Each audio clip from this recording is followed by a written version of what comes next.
আমন্ত্রিত অতিথিবৃন্দ,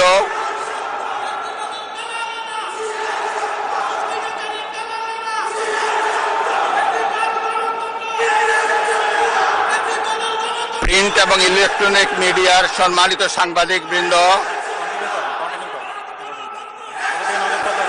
আপনাদের সবাইকে জানাই আন্তরিক অভিনন্দন ও শুভেচ্ছা।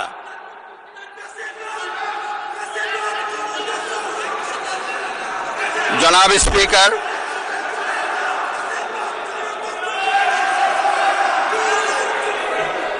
ত্রয়োদশ জাতীয় সংসদের এই উদ্বোধনী অধিবেশনে বাংলাদেশের ইতিহাসের এক ঐতিহাসিক মুহূর্ত। হাজারো শহীদের রক্তের সিঁড়ি বেয়ে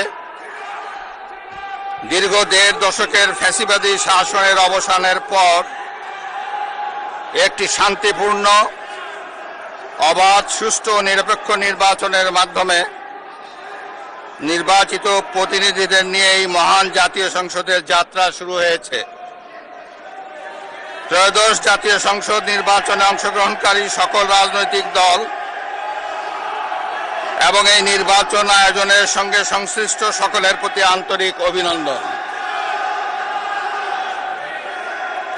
অবাধ, সুষ্ঠু ও নিরপেক্ষ নির্বাচন আয়োজনের জন্য নির্বাচন কমিশন, মাঠ প্রশাসন, আইন শৃঙ্খলা রক্ষাকারী বাহিনী সহ প্রজাতন্ত্রের কর্মচারীদের নিরলস পরিশ্রম এবং নির্বাচনে অংশগ্রহণকারী সকল রাজনৈতিক দল ও ব্যক্তি, আন্তরিক উদ্যোগ এবং সাধারণ জনগণের স্বতঃস্ফূর্ত অংশগ্রহণ গণতন্ত্রের ইতিহাসে একটি উজ্জ্বল দৃষ্টান্ত হয়ে থাকবে।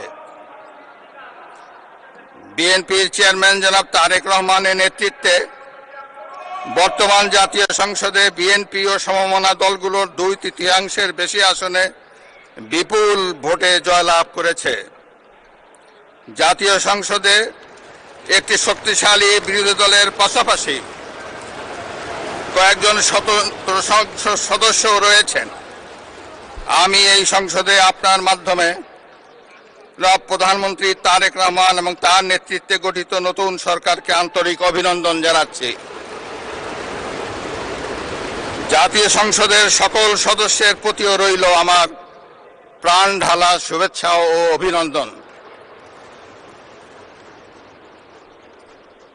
আমি মহান মুক্তিযুদ্ধের লাখো শহীদ এবং বীর মুক্তিযোদ্ধাদের শ্রদ্ধার সঙ্গে স্মরণ করছি।